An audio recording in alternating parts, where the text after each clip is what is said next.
Vamos a hacer una primera lectura con el Salmo 115. No a nosotros, oh Yahvé, no a nosotros, sino a tu nombre da gloria. Por tu misericordia, por tu verdad. ¿Por qué han de decir las gentes dónde está ahora su Dios? Nuestro Dios está en los cielos. Todo lo que quiso ha hecho. Los ídolos de ellos son plata y oro, obra de manos de hombres. Tienen boca, pero no hablan. Tienen ojos, mas no ven. Orejas tienen, mas no oyen. Tienen narices, mas no huelen. Manos tienen, mas no palpan. Tienen pies, mas no andan. No hablan con su garganta. Semejantes a ellos son los que la hacen, y cualquiera que confía en ellos. Oh Israel, confía en Yahvé. Él es tu ayuda y tu escudo. Casa de Aarón, confiad en Yahvé. Él es vuestra ayuda y vuestro escudo. Los que teméis a Yahvé, confiad en Yahvé. Él es vuestra ayuda y vuestro escudo. Yahvé se acordó de nosotros, nos bendecirá. Bendecirá a la casa de Israel, bendecirá a la casa de Aarón, bendecirá a los que temen a Yahvé, a pequeños y a grandes. Aumentará Yahvé bendición sobre vosotros y sobre vuestros hijos. Bendito vosotros de Yahvé, que hizo los cielos y la tierra. Los cielos son los cielos de Yahvé, y ha dado la tierra a los hijos de los hombres. No alabarán los muertos allá, ni cuantos descienden al silencio. Pero nosotros bendeciremos allá, desde ahora y para siempre. Aleluya. Y pasamos ahora a la primera carta del apóstol Pablo, en el capítulo 8, donde estamos en nuestra serie. Vamos a leer los primeros 6 versículos de ese capítulo. En cuanto a lo sacrificado a los ídolos, sabemos que todos tenemos conocimiento. El conocimiento envanece, pero el amor edifica. Y si alguno se imagina que sabe algo, aún no sabe nada como debe saberlo. Pero si alguno ama a Dios, es conocido por Él. Acerca pues de las viandas que se sacrifican a los ídolos, sabemos que un ídolo nada es en el mundo y que no hay más que un Dios. Pues aunque haya algunos que se llamen dioses, sea en el cielo o en la tierra, como hay muchos dioses y muchos señores, para nosotros, sin embargo, solo hay un Dios, el Padre, del cual proceden todas las cosas, y nosotros somos para Él.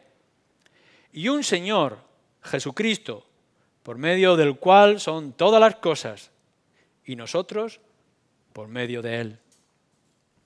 El domingo pasado hablábamos de lo esencial que es a la hora de tratar la relación con los ídolos y lo sacrificado a los ídolos y toda esa problemática que iremos viendo en este capítulo 8, era importante, es esencial, que tuviéramos estos 2 elementos, que es el conocimiento y el amor.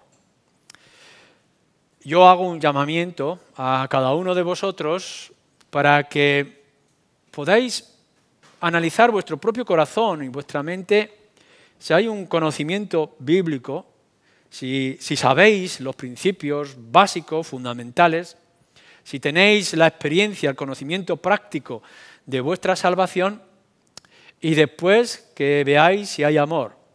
El amor por Dios en primer lugar y amor por su pueblo y por nuestros semejantes o nuestro prójimo. Esto es esencial a la hora de entrar en el tema que Pablo quiere hacer, la pregunta sobre los ídolos. Pero en esta mañana quiero que vayamos un paso más y veamos el terreno que pisamos y en el lugar donde nos encontramos. Porque Pablo también va a establecer algo que es fundamental para nosotros antes de que entremos en toda esta vorágine de ideas acerca de los ídolos, la idolatría, los sacrificios, etc. Es decir, ¿dónde está cada uno de vosotros y dónde estamos nosotros como iglesia? Esto es fundamental. ¿Dónde estás poniendo tú en esta mañana tu confianza? ¿En dónde descansas? ¿En dónde encuentras tu consuelo y tu consuelo diario? Y además de esto es dónde está tu gozo y tu alegría. ¿Qué es lo que te produce el gozo, la alegría que no cesan o que no desaparecen? Porque es necesario que nosotros nos hagamos estas preguntas antes de que entremos en si caemos o no caemos o si hay o no hay idolatría a lo largo de nuestras vidas. ¿Estás poniendo tu confianza en lo que es verdadero? ¿Estás descansando en aquello o en aquel que produce el verdadero reposo para tu alma? ¿Estás encontrando el consuelo en aquel único que puede darte el consuelo que tú necesitas? ¿Y estás tomando el gozo y disfrutando del gozo de solamente aquel que lo puede dar?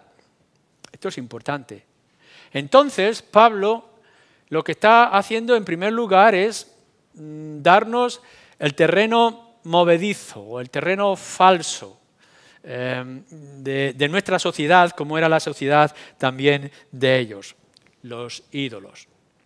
Y los ídolos falsos, no haría falta que tuviéramos que poner esos falsos, puesto que si son ídolos no son verdaderos. Pero esos ídolos falsos que hay a nuestro alrededor. A la hora de entrar a definir los ídolos, yo lo he querido clasificar en tres partes. Supongo que todo está mezclado y que todo es uno, pero por una parte tenemos los ídolos que son los ídolos burdos, los vastos, aquellos que a nosotros mismos como creyentes nos produce ya de plano un rechazo. Son los ídolos paganos, los lugares altos que en el tiempo de Israel se levantaban, los ídolos a Baal, o esos ídolos que todavía persisten hoy de religiones paganas, que tienen multitud de dioses y que levantan sus ídolos desordenados, incluso feos en la apariencia, y que se inclinan y los adoran y les ofrendan de sus posesiones, de sus riquezas, etc. Hoy en día, no nos engañemos, tenemos a nuestro alrededor religiones paganas. Y en nuestro propio país y en nuestro contexto, las religiones paganas de la antigüedad están creciendo, están floreciendo. Siguen persistiendo el budismo, el hinduismo y todos aquellos que se levantan imágenes para adorarlas. Tenemos las sectas religiosas extrañas y raras, tenemos los adoradores en la astrología, los adoradores a la reina del cielo, etcétera, etcétera. La lista puede llegar a ser enorme y amplia.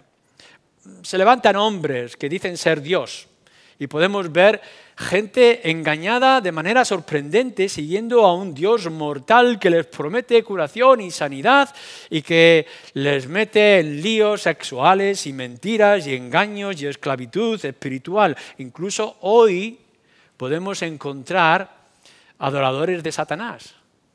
Y ese satanismo que en algunos lugares está creciendo de manera sorprendente. Así que, claro, para nosotros los creyentes, los cristianos, escuchar de estas cosas nos produce un rechazo ya de manera directa y clara.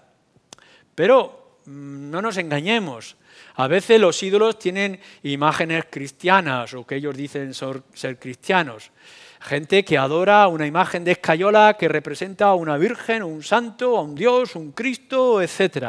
Y aun cuando se le pueda llamar veneración, ellos piensan que mueve las manos, que si lo tocas te sana de tus enfermedades y no sé qué otros rituales religiosos. Imágenes que las podemos tener a nuestro alrededor. Santos y reliquias. Los santos, las espinas de la cruz, la leche de María, etcétera, etcétera. Esto está hoy. Y podríamos decir, no, nosotros no caemos en estas cosas. Yo espero que ninguno de vosotros esté en esto, ni nadie de los que nos pueda estar siguiendo en otros lugares. Pero hay un segundo grupo, que es un poco más difícil de poder ver, pero que es también la misma idolatría. Es más sutil, pero es igual de real. Los ídolos modernos. Esas personas que se levantan diciendo que tienen la fórmula y que tienen la solución para ciertas situaciones y que son capaces de ponerse delante de los hombres diciendo, venid a mí que yo tengo la solución y yo tengo la esperanza. No os sorprenda que podamos encontrar actores o incluso deportistas que son adorados como si fueran dioses. Han puesto su confianza o han puesto su gozo en esas imágenes, esas estrellas que son perecederas y que son un engaño. Así que la idolatría es imaginativa y se van inventando nuevos cada día. Y en otros lugares podemos descubrir aquello que para nosotros es una niñez o una pequeñez o una insignificancia, que otros lo hacen algo grandioso. ¿Cuántos de los jóvenes han escuchado, han dicho, y nosotros hemos escuchado, quiero ser como él? Qué engaño y qué problema de Satanás. Pero aún hay un tercer grupo que es mucho más sutil. No solamente son esas imágenes de madera que se levantan en los lugares altos de hoy, o son esos ídolos modernos que aparecen en la televisión o los medios de comunicación, sino los mismos ídolos que nacen de tu propio corazón, del corazón humano. Porque nuestro corazón es un productor de ídolos. Y no solamente que los produce, sino que los imagina de todo lo que hay alrededor y de todas las fórmulas que Satanás produce en nuestro mundo hoy. ¿Cuántas personas llamadas sabias y consecuentes en otras áreas ponen su confianza en un trozo de papel que se llama lotería? Y que piensan que ellos son los afortunados, que no van a descansar en un Dios creador, pero sí van a descansar en un bombo. Y se producen un Dios. Si tenéis dudas, salir a la calle y podréis ver la fila de gente esperando comprar un décimo. Han puesto su confianza en la suerte, en su corazón, en lo que produce su propio corazón. Tú mereces esto, nos dice la televisión. Y la gente ciega va creyendo que merece no sé qué cosa que le inventan o le dibujan. Hay personas que confían en un color, en el rojo de Navidad o en el verde esperanza. Y por tanto, ante una entrevista de trabajo, se ponen el color que les va a dar suerte. O quizá están poniendo su confianza en unas palabras pronunciadas, de la manera que vamos a hacer la obra de teatro y vamos a salir pronunciando una palabra que yo no quiero pronunciar, porque les va a producir suerte y bendición. Quizá tocar algún objeto, quizá hacer algún gesto, quizá poder llevar algún símbolo. No solamente son los paganos que llevan símbolos, sino los cristianos también que llevan cruces que les va a proteger de no sé qué fantasmas o espíritus inventados. Y la gente cae en todos estos engaños y nosotros nos dejamos llevar y arrastrar por todo esto. Palabras, colores, décimos de lotería. Es muy sutil, pero es muy real.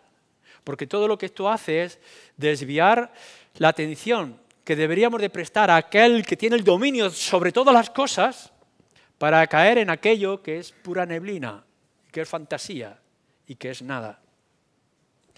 No nos sorprenda que nosotros podamos ser engañados cuando el pueblo de Israel, que ha visto caer maná del cielo y que ha visto abrirse las aguas del mar, o que ha visto surgir agua de las rocas, o que ha visto que su calzado no se gastaba, eran capaces de llevar pequeñas figuritas en sus bolsas, o levantar un becerro de oro, o levantarse palos en los lugares altos. ¿Cuánto más nosotros podríamos caer? Y seguramente muchos de los que conocemos, espero que ninguno de vosotros, que caigan en esta idolatría, inventada o traída por otros. Pero nos dice nuestro texto en 1 Corintios, y nos lo dice el Salmo 115, de una manera muy clara. Estos ídolos son nada. Es decir, no hay nada en ellos, no hay nada de poder, no hay nada de autoridad, no hay nada de capacidad. Tal es así que nos dice el salmista, tienen ojos pero no ven. Y tienen manos pero no tocan, y tienen pies pero no andan. Son inútiles. Y inútiles son iguales que aquellos que los han creado y que los han levantado. No hay nada en ellos. Y los ídolos que podía haber y los sacrificados a esos ídolos en la ciudad de Corinto, eso no es nada. Podéis tocarlos y no va a producir ningún tipo de sarna. No va a producir ningún tipo de daño. No tienen poder alguno por sí mismos. Son pura vanidad y vacío. Tal es así que tenemos al profeta Elías, que coge a aquellos todos sacerdotes de Baal, de los dioses falsos, y les dice: venga, a levantar un altar y ver si cae fuego del cielo para poder mostrar si vuestros dioses son verdaderos o no. Y los pobres desgraciados sajando su cuerpo y golpeándose, no produce absolutamente nada. Y Elías, el profeta, dice: ¿no estarán haciendo sus necesidades? ¿Es que vuestros dioses están ocupados en otra tarea más importante? Se burla de ellos porque no son nada. ¿O qué dice el profeta Isaías? De esa pobre gente que coge un leño y una parte del leño se hace una figura o un dios para adorarlo y la otra parte la utiliza para calentarse o para hacer la comida. Es el mismo leño, es la misma madera, dice el profeta Isaías. Esta es la realidad, son nada, no hay nada que temerle. Como creyentes estamos protegidos de toda esa vanidad y de todo ese vacío. Ahora, eso sí, nos dice también Pablo en su carta aquí y también lo dice en el capítulo 10. La imagen, el ídolo es nada, pero detrás de ellos hay un demonio. Está Satanás con todo su poder y toda su energía intentando desviar y engañar a la gente. Y la gente cae en el engaño. Es decir, tú ves que levantan un trozo de escayola o de barro y la gente se inclina y hay gente que los persigue, que se cuelgan un cencerro en las espaldas y van golpeando por todas partes su cuerpo. Y podemos decir, ¿cómo es posible que se engañen de esta manera tan absurda? ¿Cómo es posible que este pobre drogadicto deportista pueda convertirse en un ídolo para ellos y que los jóvenes quieran ser como esa persona tan pequeña y tan insignificante? Y es que detrás hay un diablo muy sutil que te enseña y que te dice en televisión: tú mereces ser mejor y tener unas vacaciones, por tanto, echa la lotería. O que podemos ver asuntos como la Ouija y los jóvenes, pobres jóvenes, moviendo un dedo para que les hablen los muertos, dándose cuenta que todo eso les producirá un daño psicológico, emocional, que arrastrarán a lo largo de su vida. Brujería, supersticiones, que no hacen sino traer problemas psicológicos. No, la imagen, el ídolo, no tiene ningún valor, pero no nos engañemos que Satanás está detrás para engañar a las personas, para hacer que se inclinen ante ellas. Y esta es la sociedad que estamos viviendo. Tener en cuenta que nuestra sociedad, la de hoy, la del poder, la humanidad, la de la ciencia, no es una sociedad incrédula. Todo lo contrario. Nuestra sociedad es una sociedad crédula. Se puede creer cualquier cosa. Y puede venir un fantasioso gurú de las nuevas modas por las redes y decirte que es bueno dejar de comer y te mete la anorexia sin darte cuenta. ¿Y cómo es posible? Bueno, porque Satanás está detrás y se creen cualquier cosa de lo que pueda ocurrir o de lo que pueda hacer, que pueden levantar de las cosas más insignificantes, puro barro, una imagen de la cual multitudes se puedan inclinar. Y podrán decir que son sabios, que son científicos y aún así buscarán a pobres mujeres que les lean las manos para decirle la suerte o si va a ganar en la posición política que se encuentra. Puro engaño que está detrás. Los creyentes no tenemos que tener temor alguno. No hay nada que nos pueda dañar si estamos en el Señor Jesucristo. Ni los huestes del cielo, ni de las profundidades de la tierra nos podrán apartar de aquellos que estamos en las manos del Señor. Pero el diablo está detrás para engañar a la gente alrededor y lo hace. Lo hace. Pero entonces, lo que hace en segundo lugar Pablo es darnos el contraste. Y nos dice: vosotros que tenéis conocimiento y que tenéis el amor, un conocimiento del cual tenéis que tener cuidado y un amor que va a edificar, ahora tenéis que tener en cuenta esto, que los ídolos son nada, pero Dios hay uno. Y yo quiero que centréis vuestra atención en esto, porque es importante. Como creyentes nosotros lo sabemos, porque esto es fundamental en nuestra doctrina. Es decir, para ser creyentes, ser cristianos, ser evangélicos, tenemos que creer que Dios es uno, no son varios dioses. Que hay un Dios y que ese Dios es verdadero. Y todos los demás son falsos. Eso es una doctrina básica, ya se lo enseñó al pueblo de Israel, Deuteronomio 6, ¿no? Hay un solo Dios, uno solo. Monoteísmo, esto es lo que se está declarando. Esto es parte de la fe básica. Pero cuando nosotros declaramos, Pablo está declarando, y lo está diciendo el Salmo 115, que Yahvé es Dios y que hay un solo Dios, lo que está diciendo es que los demás dioses son falsos. Que no hay nada más que un Dios y todos los demás es mentira. No os dejéis engañar por ese panteísmo o ese ecumenismo que se inventan de que, bueno, cualquier Dios o buenos dioses, o hay un Dios de Occidente, un Dios de Oriente, que hay un Dios de esta manera o de esta otra. No. La Escritura es contundente y es clara y es directa. Los dioses falsos son dioses falsos, no existen. Pero Dios existe, pero existe uno. Los demás no. Y solamente uno. Por tanto, es crucial para ti en esta mañana, es crucial, es fundamental que entiendas que hay un solo Dios y por tanto tienes que buscar a ese Dios. No te puedes conformar con cualquier Dios que te ofrezcan, del Dios que te hablan por las redes o que te comenta el vecino de enfrente. Tienes que buscar a ese Dios único que es el verdadero, porque todos los demás son falsos y te llevarán a la perdición o al daño. El Dios que nos manifiesta las Escrituras es un Dios misterioso, en primer lugar. Es un Dios que no podemos llegar a comprender. O sea, no es que decir, bueno, he visto la imagen y puedo ver que el Dios de un becerro, de una vaca, o el Dios de un gordito sentado en un trono de oro, o el Dios que me puede... Es de esta manera. Nuestro Dios no es así. Nuestro Dios, nos dice la Escritura, es espíritu, es de otra materia. Nuestro Dios es invisible, no se le puede ver. Y como no se le puede ver, no se le puede figurar, no se le puede hacer figura, no se le puede hacer imagen.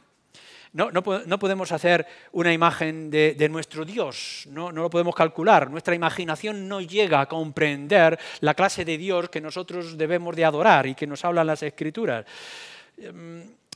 No podemos llegar a comprender la naturaleza, la esencia o la grandeza de nuestro Dios. Tal es así que por más que nos fijemos en los pajaritos y en las florecitas y en el cielo y el universo y el infinito, no podemos llegar a comprender que Dios supera todas estas cosas, que el universo entero no lo puede comprender y no lo puede guardar, que nuestro Dios supera todas las cosas, que todo lo que veis a tu alrededor es creación y Él es el creador. Y está por encima de todo eso. Tal es así que para que podamos llegar a comprender a este Dios único, necesitamos la revelación. No es suficiente con que ejerzamos nuestra sabiduría, nuestra comprensión o nuestra imaginación, o nuestra manera de dibujar o de formar. No podremos llegar a comprenderlo. Podremos coger la rana y dividirla y ver cuáles son sus entrañas, pero no podemos hacer una disección de Dios. Lo único que podemos hacer es esperar que Él se revele y que Él nos hable y que Él se manifieste. Por eso tenemos la Escritura. Puesto que Dios es un Dios inalcanzable, lo que necesitamos es que Dios se haga alcanzable y que se acerque a nosotros. Nosotros no podemos acercarnos a Él por mucho esfuerzo que hagamos o muchos templos en lugares altos que levantemos. Tenemos que esperar que en la misericordia de Dios Él se haga hombre y venga a nosotros, para que nosotros podamos estar o ser acercados a Él. Esta es la grandeza de nuestro Dios. Pero no solamente es en esa naturaleza inalcanzable, sino pensar en todos y cada uno de los maravillosos atributos que Dios tiene. Los atributos de Dios son de alguna manera semejantes a nosotros. Nosotros amamos, Dios ama. Pero cuando comparamos nuestro amor y el amor de Dios, que nosotros podemos tener actos de justicia, pero comparar nuestra justicia con su justicia, de las obras buenas apenas podemos hablar nosotros, de algunos pasos o gestos que podamos tener, pero de la gracia, la misericordia y el amor de Dios vertido en la persona y la obra de su Hijo Jesucristo, esto ¿quién no puede llegar a comprender? Que alguno de nosotros, dice, en nuestras capacidades podamos dar la vida por los amigos, pero que Dios ofrezca a su único Hijo para morir en una cruz por pecadores como nosotros, no por los amigos, sino por enemigos, para que nosotros, enemigos, podamos ser amigos de Dios. Esto es incomprensible. No puede haber Dios inventado por hombre que pueda ser igual como el Dios nuestro. Y entonces nos sorprende la Escritura. Nos sorprende que nos meta en un misterio que no sabemos comprender o aplicar, como es el de la Trinidad. Que Dios es uno y que a la misma vez Dios es el Padre y que Dios se hace hombre y está entre nosotros haciendo su tienda para morar y alcanzarnos y salvarnos, y que Dios es Espíritu y que es capaz de entrar en nuestros propios corazones para redimirnos o para obrar en nosotros. Esto es incomprensible. Y claro, lo único que nosotros podemos hacer ante esta revelación del Dios único verdadero, que es el Dios de las Escrituras, que ha querido mostrar su amor y su grandeza, su justicia y su misericordia, haciendo que su Hijo Jesucristo, su único Hijo Jesucristo, Dios, se hiciera hombre y muriera en una cruz, y que nosotros, que no podíamos alcanzar aquella sombra de la cruz, tuviera que enviar al Espíritu para darnos vida y sacarnos de nuestro valle de huesos secos, y que ahora podamos ver estas cosas. Lo único que podemos hacer es caer admirados. Y lo único que puede hacer criaturas como tú y como yo es adorarle. No podemos dibujarle, no podemos levantar una estatua, no podemos ni siquiera tener un templo o un lugar para hacerlo, porque nos dice nuestro Señor Jesucristo, cuando hablaba a aquella mujer cerca del pozo, bueno, vosotros adoráis en un monte y los judíos que adoran en un templo, pero va a llegar el día que adoraremos en espíritu y en verdad. Y de pronto nos viene la verdad y la revelación y la grandeza y nos manifiesta Cristo y podemos decir: Cristo es nuestro templo, Cristo es la revelación. Y cada vez que escuchamos su nombre precioso podemos alcanzar un poco a intuir la grandeza de su riqueza y de su hermosura, y lo que podemos hacer es adorarle y hacer que nuestra vida sea cristocéntrica en ese regalo inmenso que Dios nos ha dado y ha ofrecido a los hombres. Así que decimos: ídolos no sirven para nada, no tienen ningún valor, no van a cambiar ni nuestra generación como no lo hicieron en el pasado, no tienen poder alguno, sino en todo caso el engaño de Satanás, que mantiene así a multitudes. Lo que sí tenemos es un Dios que es creador, pero que es un Dios cercano y misericordioso para salvar a los pecadores. Y entonces, en tercer lugar, Pablo le dice a los creyentes en Corinto, y nos está diciendo a nosotros, que este Dios, fijaros el versículo 6, para nosotros, sin embargo, solo hay un Dios, el Padre, del cual proceden todas las cosas, y nosotros somos para Él. Vamos a este tercer paso. Mirar, no es suficiente con que tú, sea quien seas, puedas aceptar que hay un Dios verdadero y que ese Dios es el creador y que es el Dios de las Escrituras y que es el Dios que se revela. Es mucho más que eso. Es mucho más que eso. Ahora se nos dice que hay la posibilidad de que ese Dios sea Padre, sea tu Padre. O en otras palabras, que tú puedas llegar a tener una relación especial para con Él. No es simplemente el Dios del templo o el Dios de la naturaleza. Está muy bien la gente que sale y dice en la creación, delante de los grandes ríos y montañas, yo adoro al Dios del universo. Son cosas muy místicas y son muy bonitas en su momento. Pero lo más grandioso no es el Dios del trueno y el Dios del universo y el Dios de la maravilla de la naturaleza. Es el gran Dios que se manifiesta a ti y te puede decir: ahora yo seré tu Dios y tú serás mi pueblo. Y entonces cambia la perspectiva de que de todas las naciones, de todos los imperios, de todas las religiones que pudieran encontrarse en el tiempo de Israel, Dios escogiera un pueblo insignificante y esclavo de Egipto para hacerlo su pueblo y Él revelarse como su Dios. Esto es maravilloso.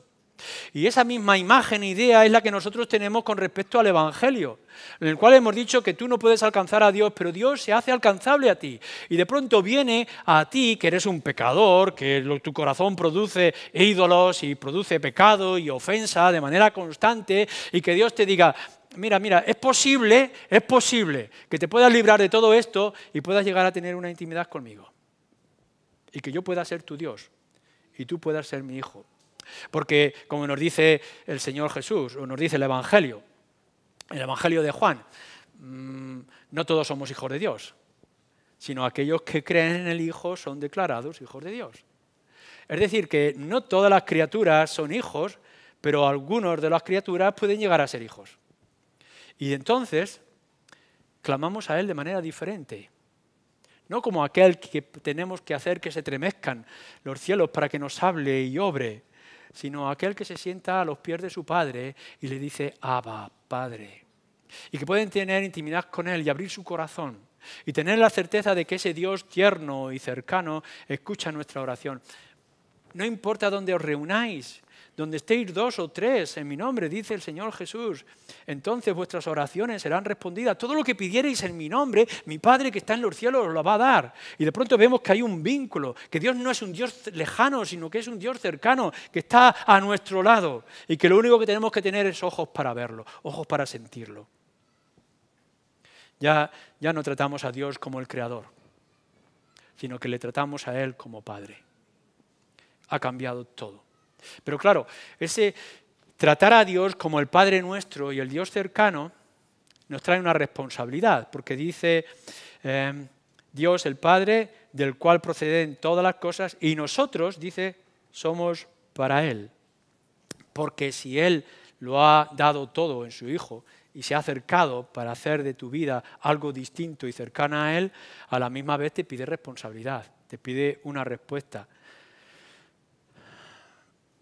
Se dice en el libro de Hechos, también por Pablo, dice, en Él vivimos, en Él nos movemos y en Él somos. Es decir, que todo lo que tú eres, todo lo que tú tienes y todo lo que tú significas es suyo. No hay nada tuyo, todo es para Él. O lo dice en el libro de Romanos, la carta a los Romanos, dice, de Él, por Él y para Él son todas las cosas, incluido tú. Así que lo que podemos decir es que ahora que yo he descubierto al Dios verdadero y único y lo he descubierto de esta manera tan maravillosa, es un Dios cercano que extiende sus manos para tomarme, ¿qué puedo hacer otra cosa sino rendir mi vida por completo a Él? Ahora, todo lo que soy, todo lo que tengo, todo lo que significo es para Él y es para su gloria. Eso es que entonces nosotros tenemos que decir que vivimos para su gloria y que nuestra voluntad está sometida a su voluntad y que nuestro placer y nuestro gozo, nuestra mayor satisfacción es agradarle. Pero nos dice nuestro texto más que esto. Después de descubrirnos que hay un solo Dios y que ese Dios es nuestro Padre, que es el Dios cercano para el cual nosotros vivimos y existimos, nos dice también que hay un Señor. Y un Señor, Jesucristo, por medio del cual son todas las cosas y nosotros por medio de Él también. Porque claro, nosotros decimos, en medio de todos esos ídolos falsos que se han levantado y que se siguen levantando y que tanta gente, multitudes son engañados porque son muy crédulos, el poder de Satanás, nosotros tenemos el contraste de un gran Dios soberano, dueño y señor de todo el universo, que se revela de una manera grandiosa a la naturaleza, pero que se revela de una manera especial a través de las Escrituras y que nos muestra la grandeza de su nombre y de sus atributos. Y nosotros quedamos admirados, maravillados por el Dios que se revela a nosotros. Pero ¿cómo lo podemos alcanzar? ¿Cómo lo podemos hacer nuestro? Y entonces la Escritura, que es el Evangelio, nos descubre que hay un solo mediador entre Dios y los hombres, que es nuestro Señor Jesucristo. Que no hay otro nombre dado a los hombres por el cual nosotros podamos ser salvos. Que solo hay un camino y que solamente hay una verdad y solamente hay una vida que nos lleva a ese Padre. Y ese es el Señor Jesucristo. Así que lo que está diciendo es, sí, el universo entero podrá saber acerca del Dios verdadero. Que en sus conciencias podrán ver que sus ídolos son vanidad y que este Dios es el verdadero, pero no es suficiente. Como no es suficiente para ti que tú aceptes que el Dios de las Escrituras, el Yahvé o Jehová del Antiguo Testamento, es el Dios único. No es suficiente. Es necesario que te puedas acercar a Él a través del acceso, la escala que Dios ha establecido, que es una sola escala, que es un solo mediador, y que ese es nuestro Señor Jesucristo. Así que decimos, hay un Dios, el Padre, para el cual somos todos nosotros, y hay un Señor, Jesucristo, por el cual también somos nosotros, por medio de Él y no por medio de otros. Así que lo que está diciendo es, la iglesia de Corinto, la iglesia en Ciudad Real, los creyentes, tenéis que rechazar todos los ídolos, los bastos que aparecen por ahí, que se inventan, o los que pueda producir tu propio corazón. Tienes que descansar en el Dios verdadero y único. Hay un solo Dios. Tienes que buscarlo en medio de toda esta feria que hay de dioses. Tienes que buscar al Dios verdadero. Pero cuando lo encuentres, la única posibilidad de acercarte a Él es a través del medio que Él ha establecido, que es su Hijo Jesucristo. Él debe ser el Señor de tu vida. No te conformes con que sea el Salvador de tu vida. No puede ser solamente el Salvador. Tiene que ser el Salvador y el Señor de tu vida. Tiene que tomar el dominio de todo. Él es el único que puede tirar de tu mano. El único que nos puede acercar al Padre. Todas las cosas fueron creadas por Él. Y nosotros también. Pero no únicamente por la creación física. Lo que nos está haciendo referencia también este versículo 6, que nosotros también somos por medio de Él, es el de la redención, es el de rescate, es el de la salvación. Porque Cristo es el único medio, porque es el único que ha pagado por nuestros pecados. Es el único que ha venido a este mundo, se ha hecho hombre para morir en una cruz por los pecados que no eran suyos, sino que eran tuyos. Y por tanto, si tú aspiras a algo, si tú aspiras a tener una relación con Él, con Dios, y a recibir su gloria y su majestad en tu vida, y su protección y su cuidado, sus mimos, si tú quieres tener una intimidad con Dios, estás obligado a hacerlo a través del Señor Jesucristo, porque es el único que ha dado su vida en una cruz. Él es el que te ha redimido. Nosotros somos de Él por redención. Él ha venido, se ha sangrado, se ha abierto el pecho para que su sangre te limpie de todo pecado y tú, que eres injusto, seas declarado justo en la presencia de Dios. Esta es la obra. No podemos aspirar a nada más. Entonces, como creyentes tenemos el fundamento. Yo espero que cada uno de los que está aquí, joven o mayor, o lo tenga o lo considere de manera seria. Que todo lo demás que hay alrededor no es nada, es puro barro, es niebla. No hay nada en absoluto que pueda hacer bien para ti. Que tu única esperanza es el Dios verdadero y es el Dios de las Escrituras. Pero para tener ese Dios de las Escrituras como un Padre cercano a ti, necesitas a Cristo como Señor en tu vida. Necesitas estas cosas. Y si tienes a Cristo como Señor, tendrás a Dios a tu lado. Y si tienes a Dios a tu lado, ¿por qué tienes que temer lo que hay alrededor? Y todo lo que habrá a tu alrededor será insignificante. Es la manera que tenemos de entender el resto de la carta o el resto del capítulo que después leeremos. ¿Tienes este conocimiento del Evangelio? ¿Tienes este amor en tu corazón que nace? ¿Has descubierto que los ídolos son nada? ¿Estás puesto en el terreno firme y seguro que es el Dios creador y revelador de todas las cosas y en tu Salvador, el Señor Jesucristo? Entonces lo demás no te tiene que preocupar. Termino con una aplicación. El creyente, si tú eres creyente, el cristiano vive en otra realidad de la que vive el mundo. Porque nuestra relación con Dios es una relación espiritual. No tenemos que temer lo que pueda hacernos el hombre. Porque el hombre te puede quitar el cuerpo, te puede quitar la vida, pero el alma no la puede tocar. Entonces nosotros estamos en otra esfera. No nos preocupan las cosas de aquí, no nos montamos castillos de arena que al final tendremos que dejar cuando nos muramos. Nuestro tesoro, nuestro castillo está en el cielo, que nadie puede tocar, y que es firme y que es seguro. Así que nuestra relación ahora es diferente. Miramos a Dios no para que me dé un décimo de lotería que me toque. Miramos a Dios no para que me quite la hernia que me duele, sino que buscamos a Dios porque es el que me da la eternidad y el gozo. Que durante un tiempo tendremos que pasar aflicción, sí, es verdad, pero llegará el día que toda lágrima será secada y todo dolor será quitado. Nosotros tenemos un Dios al cual no hay que buscarle, en realidad, porque Él ya nos ha encontrado. Vino a buscarnos y nos encontró por medio del Señor Jesucristo. No necesitamos traerle ofrendas de comidas o de frutas o de sacrificios de animales, porque nuestro Señor Jesucristo es el sacrificio último y final. Se ofreció a sí mismo por nosotros en el altar. Así que no necesitamos hacer nuevas ofrendas. No necesitamos comprarle con regalos. Simplemente caer admirados ante su grandeza y su misericordia. Él lo ha cumplido todo en sus demandas.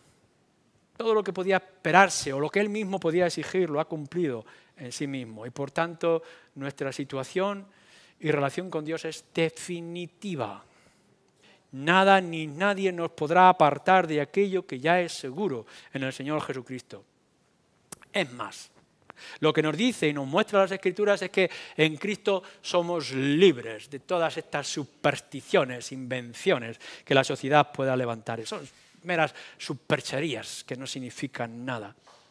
Nosotros tenemos a nuestro Señor Jesucristo y quien está en Cristo está libre.